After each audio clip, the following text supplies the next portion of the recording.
السلام عليكم، مرحبا بكم في فيديو جديد. في هذا الفيديو ان شاء الله غادي نشارك معكم واحد العجينه اللي كتجي سحريه. ممكن تحضروا منها بحال هاد الهلاليات، ممكن تحضروا منها بزاف ديال المملحات اللي كيجيو رائعين جدا، بالخصوص في الشهر الكريم. بطبيعه الحال شاركت معكم حتى الحشوه هكا باش تستافدوا. الحشوه اللي كتجي بنينه بزاف، كتجي رائعه جدا. بالنسبه لهاد المخمرات حتى هما شاركتهم معكم في هذا الفيديو، كيجيو ولا اروع. باقي الوصفات ان شاء الله غادي نحطو لكم في فيديو قادم ان شاء الله، بالتحليه والعصير اللي كيجيو حتى هما رائعين. بالنسبه للتحليه ما نشكرها لكمش البنات، ولكن واعره بزاف. دابا اللي كانت مهتمه تبقى معايا حتى لاخر الفيديو. وعلى بركه الله، اول حاجه غادي نبداو بالمسمنات اللي كيجيو كما قلت لكم رائعين، وكيف ما شفتوا معايا في اول الفيديو. اول حاجه غادي نحتاجوا 700 غرام ديال الدقيق، وغادي نحتاجوا 200 غرام ديال السميده الرقيقه البنات. صافي غادي نضيف هنايا الخميره كيف ما كتشوف معايا، وغادي نضيفوا العسل. صدقوني هاد المعلقه د العسل كتخلي هاد المسمنات ديالنا اولا هاد المخمرات كيجيو لذاذ بزاف وكيجيو محمرين. صدقين كتعطيهم واحد اللذه ولا اروع. هنا غادي نجمع العجين ديالي بالماء كيف ما كتشوفوا معايا. وضروري البنات هاد العجينه هادي ما غادي تدلكوها. فبالنسبه اللي عندها العجانه تستعمل العجانه هكا باش ترتاح يعني من الدلك. انا الصراحه العجانه صافي ما عنديش، وكندلك هكا بيديا. وعندي العجينه الصراحه عزيزه، يعني ماشي شي حاجه اللي كان ما كنبغيهاش. هنا غادي من بعد ما عركتها مزيان، غادي نبدا كنزيد هكا واحد شويه ديال الماء حتى نحصل على واحد العجين كيف ما غادي تشوفوا معايا. رطب البنات، يعني خفيف بزاف. كيف ما كتشوفوا ها هو في الصوره واضح هكا، باش المخمرات كيجيو زوينين وهشاشين وكيذوبوا في الفم. صافي مباشره غادي ندوزو باش غادي نشكلوهم، يعني ما غاديش نخليهم في هذه المرحله هذه يخمروا نهائيا. صافي غادي ندوزو غادي نشكلوهم على حسب شنو بغيتوا البنات. انا بغيتهم هكا يكونوا بحجم صغير، فدرتهم هكا في القياس الصغير. الا كنتو بغيتوهم يكونوا كبارين ما عليكم غير ديروهم يعني هكا تكوروهم على يعني كبارين. صافي هنا صافي بديت هنا كنشكلهم عاوتاني مباشره من بعد ما كورتهم هكاك.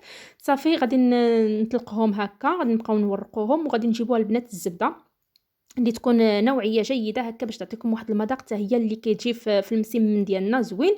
ومن بعد البنات راه ما تحتاجوش انكم تدهنوهم بعد ما غادي يطيبوا، يعني ما تحتاجوش. صدقوني ممكن يعني تاكلوهم غير هكاك، ولا ديروهم يعني هكا بعسيله ولا شي حاجه بحال هكا. صافي انا غادي نستمر كيف ما شفتيو معايا، راه الطريقه واضحه في الفيديو. كنبدا كنورقهم، كندير لهم يعني الزبده، غادي ندير لهم شويه ديال السميده، وكنبقاو نطويوهم هكا على بعضياتهم. المهم راه الصوره واضحه، كنتمنى ان الفيديو يكون واضح. ومن بعد البنات كنجيو كنبقاو كنشكلوا هذيك اللي درنا في الاول. من الاحسن لان العجينه عندنا مرخوفه، فبالتالي دغيا ديك كتنطلق، يعني ما تخليوش البنات حتى الاخر المرحله، يعني حتى الاخر وعاد تبقاو تشكلوهم بهذه الطريقه اللي درنا.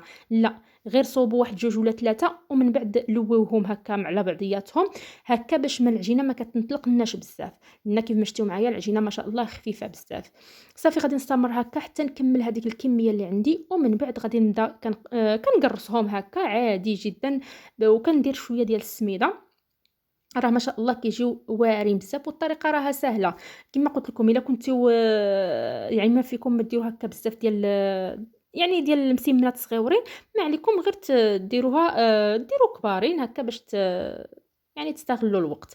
كيف ما شفتوا معايا انا درت هكا، درتهم على ورق الزبده، وغادي نخليهم يخمروا. غادي نغطيوهم ونخليهم يخمروا حتى يخمروا ان شاء الله، وعاد نمروا باش نطيبوهم. وفي هذه الاثناء هذه غادي نحضروا العجين الثاني اللي كيجي ولا اروع سحري. بالنسبه للمكونات البنات غادي نديروا 6 ديال الكيسان ديال الدقيق، 2 ديال الكيسان ديال الحليب يكون دافي، كاس ديال الزيت والخميره على حسب الجو، واحد المعلقه صغيره ديال الملحه.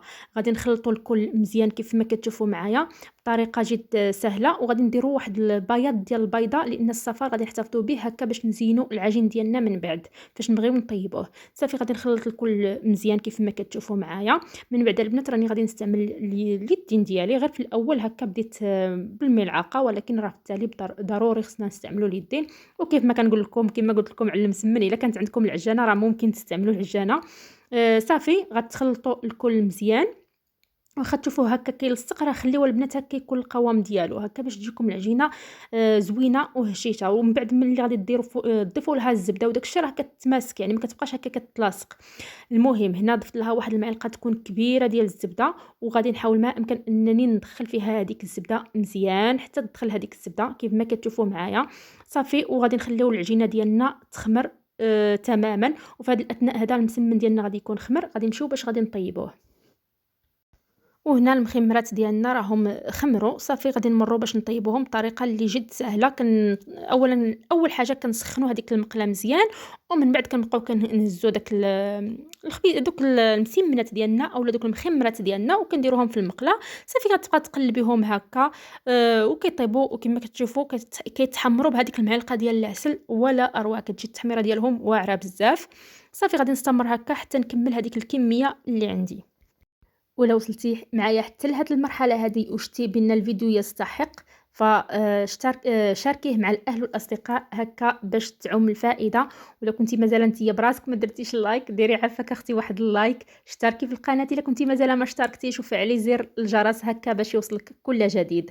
بالنسبه للمخمرات ديالنا كيجيو على هذا الشكل هذا، كيجيو ولا اروع. والله الا تمنيتكم انكم تاكلوا منهم باش تعرفوني علاش كنهضر. كيجيو خفاف وكيجيو مقطنين وكيذوبوا في الفم، يعني واحد المزيج ديال الاشياء اللي كلنا كنبغيوها، كيجيو رائعين جدا. صدقوني الا غادي تجربوا هاد المسمنات هادو غادي يرجعوا عندكم معتمدين.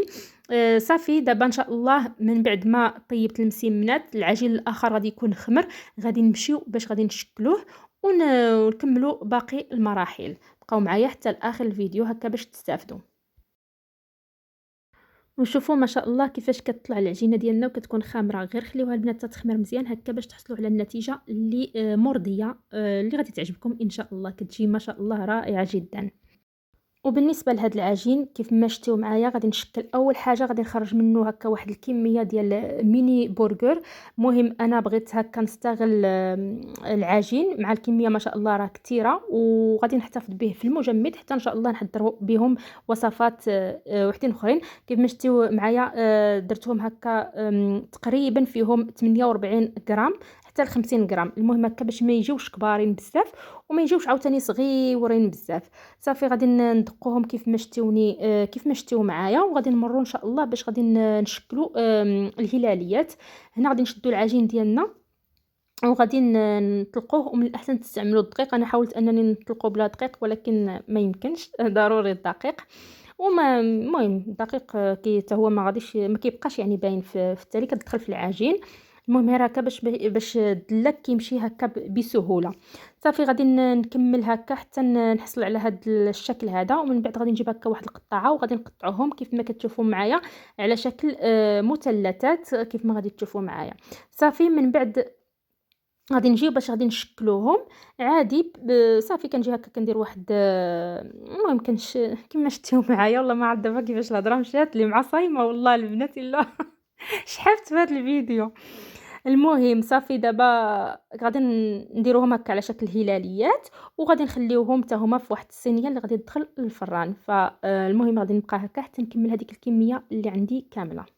وبالنسبه للحجم ديال هاد الهلاليات حتى نتوما اللي كتحكموا فيهم، ممكن ديروهم كبارين او لا صغارين بحال هادو. اما اصغر من هكا راه ما غيجيوش زوينين هكا، الا كانوا ديجا دايره فيهم شي حشوه هكاك ماشيش مشكل. اما بالنسبه لهاد الطريقه هذه فضروري البنات انكم ديروهم في هذا القياس هذا باش كيجيو هكا هما هادوك. من بعد البنات غادي ندهنهم بالصفر ديال البيض كيف ما شفتوا معايا اللي درت له قطرات ديال الخل، وغادي نخليهم يخمروا. ومن بعد في هاد الاثناء هذه اللي غادي يكونوا هما كيخمروا غادي نمشيو باش غادي نوجدوا الحشوه ديالنا هكا باش نستغلوا الفرصه. بالنسبه للحشوه راها جد بسيطه وسهله يعني وكتجي بنينه. وهنا ضفت هاد الاضافه ديال الزلجلان، ممكن تضيفوها ممكن ما تضيفوهاش، ولكن كتعطي واحد المنظر زويون للمملحات ديالنا. صافي دابا ان شاء الله نمشيو باش نديروا الحشوه. وهنا في واحد المقله اللي درت فيها زيت الزيتون غادي نجيب هذاك الصدر ديال الدجاج. انا هنا درت فقط نصف ديال الصدر ديال الدجاج. غادي ندير له هكا مليحه، غادي ندير له شويه ديال الابزار، غادي ندير له ازيره البنات، وغادي ندير لوز تحتر. هاد الاعشاب هادو كيخليو الدجاج ديالنا كيجيو بنين. ودرت الخرقوم وشويه ديال السكينجبير وصافي. غادي نبقى كنقلبهم هكا كيف ما كتشوفوا معايا في الصوره. غادي نبقى كنشحرهم على الجهتين حتى غادي يطيبوا. يعني راه كيطيبوا غير هكا بلا ما تضيفوا لا ماء لا حتى شي حاجه ولا صافي. المهم راه كيطيبوا. غير جربوهم وردوا عليا. صافي غادي نخليهم دابا راهم طابوا البنات. غير غادي نخليهم هكا في الجانب ديال المقلاة. وفي الجانب الاخر غادي ندير هكا بصيله وصافي. وبطبيعه الحال كنبقاو كنقلبوهم حتى هما باش ما يتحرقولناش من واحد الجهه. صافي غادي نشحر هذيك البصيله ديالي ودابا وصافي غتكون الحشوه ديالنا واجده. غادي نمشيو ان شاء الله باش غادي نعمروا المملحات ديالنا. وكيف ما قلت لكم ممكن بالخصوص الا كانت العائله صغيره ولا غير جوج ديال الاشخاص بحالي انا. فبطبيعه الحال ما غاديش ناكلوا هذا الشيء واخا ما عرفت شنو غادي نديروا. فبالتالي غادي نحتفظ بالاغلبيه في المجمد. وغادي ندير فقط داك الشيء اللي غادي ناكلوه حنايا. وبالنسبه للدهن انا استعملت مايونيز. ممكن تستعملوا اي حاجه عندكم ولا لاصوص طوماطه البنات الا كانت متوفره هذيك ديال البيتزا استعملوها كتجي ولا اروع. بالخصوص الا كانت هكا بالاعشاب بحال هكا السحتر وداكشي كتجي زوينه بزاف. فالا ما كانتش متوفره المهم استعملوا هكا غير مايونيز. صافي غادي نجيب هذوك القطع ديال الدجاج. غادي ندير داك الكميه اللي انا بغيت. صافي غادي ندير هذيك البصيله حتى هي اللي شحرت. وغادي ديري داك الخيار المخلل الا كان متوفر. ما كانش متوفر ما ديريهش. وصافي كتشدي هكا بواحد العويد اللي درت انا زينت به هكا بالطماطم وبداك الخيار المخلل. صافي النتيجه كتجي على هذا الشكل هذا. كتجي ولا اروع وبنينه البنات صدقوني بنين بزاف. كنتمنى انكم تجربوه هكا باش. وهنا هذه هي الطبيله المتواضعه ديالي صراحه كتجي زوينه بزاف. المهم الحريره راني شاركتها معكم. اللي مازال ما شافهاش يمشي يشوفها. حريره اللي كتجي واعره بزاف لذيذه وصحيه. غير سيروا جربوها وغادي تعجبكم ان شاء الله الرحمن الرحيم. صافي الهلاليات ديالنا كيجيو على هذا الشكل هذا. كتقدميهم في الطبله كيجيو رائعين. كيعطيو واحد المنظر والمذاق بطبيعه الحال اللي لا يعلى عليه. بطبيعه الحال المائده ديال رمضان راه معروفه بالتميرات شباكيه بريوات. كنتمنى هاد جوج وصفات اللي قدمت لكم يكونوا نالوا الاعجاب ديالكم وانكم تجربوهم وتستمتعوا بهم في هذا الشهر الكريم. كما قلت لكم التحليه ان شاء الله غادي نشاركها معكم في الفيديو القادم هي وهذا العصير اللي كيجي غزال بزاف البنات. والتحليه ما نقول لكمش البنات ان شاء الله غادي تعجبكم.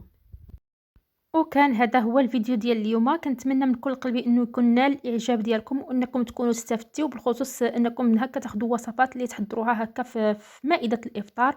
ودابا ما بقى لي نقول لكم غير بسلامه عليكم حتى الفيديو القادم ان شاء الله. مع السلامه.